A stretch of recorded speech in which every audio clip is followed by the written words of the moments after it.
So working with archives, it's not like in a museum where you sort of see things in glass cases and there's no touching. It's a very kind of physical experience because you're having things delivered up from the floor, and it's a bit like Christmas. This box turns up and you don't really know what's in it, and it's kind of tied up with tape and what have you. And so you unwrap this thing, and it comes out of the box. And that until that point, you don't really know what you're getting. You look in the catalogue, you get some hints about what might be in there, but you never really find out until you turn up and you actually get your hands on it. And that's always a very exciting moment, and it's definitely one of the best things about getting involved in archives. What I absolutely love about working at the archives is all the hidden histories that are waiting to be discovered. We're a government archive essentially, but there's loads and loads of individual voices that we're trying to bring to the surface and make them much more accessible to anybody who wants to have a look at them. One of my favourite came about from a project we did last year called Africa Through a Lens, where we put many Colonial Office photographs taken in Africa during the 20th century and the late 19th century online. And within those photographs was this letter, which is from a servant of one of the Colonial Office staff who'd recently been sacked, and he's writing to ask for his job back. But he describes himself as a dejobbed person, very bewifed and much childrenized.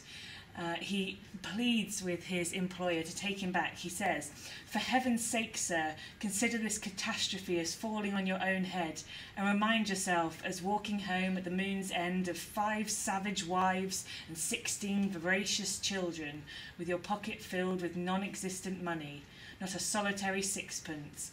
Pity my horrible state." And it goes on, and he's just brilliantly written, and it's really a voice coming out. When we put this out online, it was picked up by so many people on blogs and Twitter, etc. So he really got a wide audience, at least for a few minutes.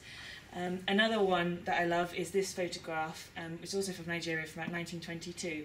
And again, from this collection, we have loads and loads of really focused pictures for propaganda purposes or whatever, people posing for their photograph, whereas this is just a moment captured, and you see these guys just having a laugh, and we've got a copy of this photo.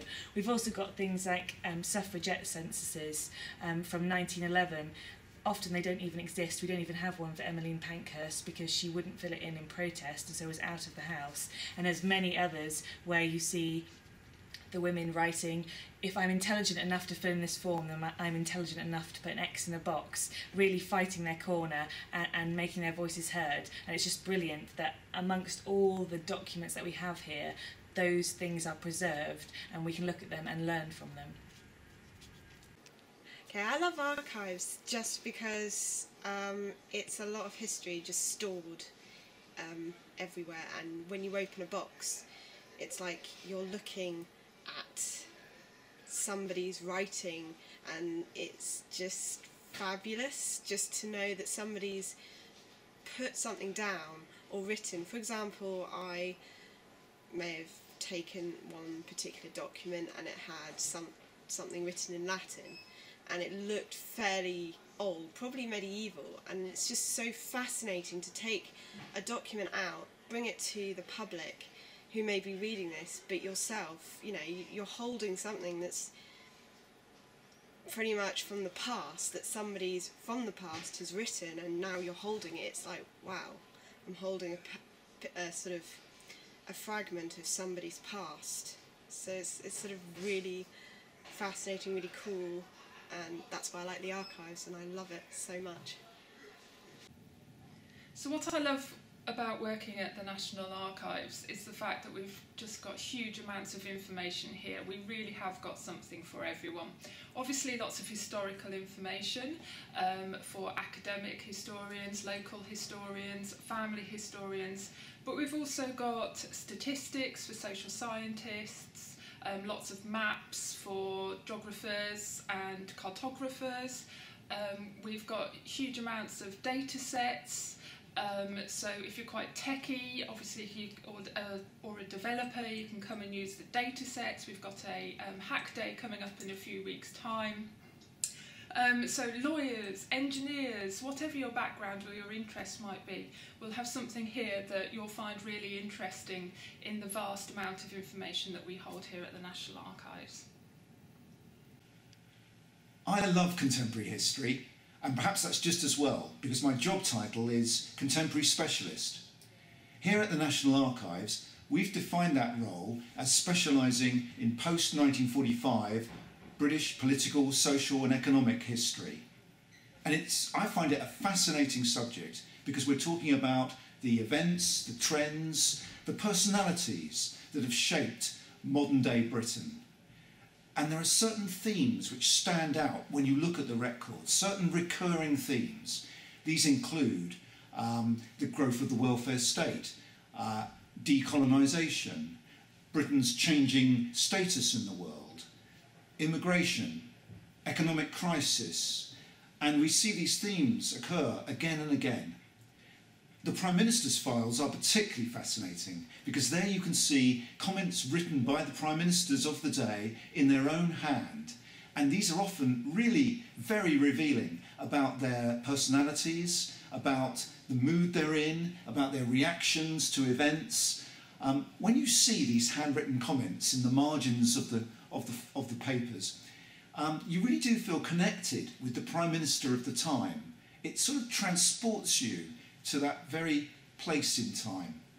And that's a great reason why I love the archives. I love working at the National Archives because I love medieval history, and here we really have the raw materials of that history. We've got documents here that have been around for hundreds of years, but there's still so much to learn from them and so many insights that we can gain from them. So, for example, I could be looking at some chancery documents from the reign of Henry III, which you might expect to be a little bit dry, but actually they're full of insights into his personality, how he felt at the birth of his children, his joy at the birth of his children, his sadness at the death of his daughter Catherine, the frantic preparations for the marriage of his daughter Margaret to the King of Scots. All these amazing details which show you how state occasions were also family occasions and give you some kind of clue about how that family worked. Most people think of history as something that you read in books or maybe watch on the telly, but working here at the National Archives, history is what I can go and look at in the documents, and I can really see where those books and where those TV programmes have come from, and that is pretty incredible. Oh, we're on. Hello. Why do I love the archives? I love the archives because of the emotional response that our records can bring to people. Most people come here because they have a need, to satisfy a need, and it's usually an emotional need. It might be an emotional need about their own personal history, it might be an emotional need about their family, it might be an emotional need about a loved one. Somebody they cared for and loved. Our records can sometimes tell them something that they didn't know, confirm something, give them closure on an issue that they've been perhaps living with for many years. And I think on Valentine's Day, thinking about loved ones and thinking about being able to go back and hear and see and discover about one's loved ones is something that's really, really important.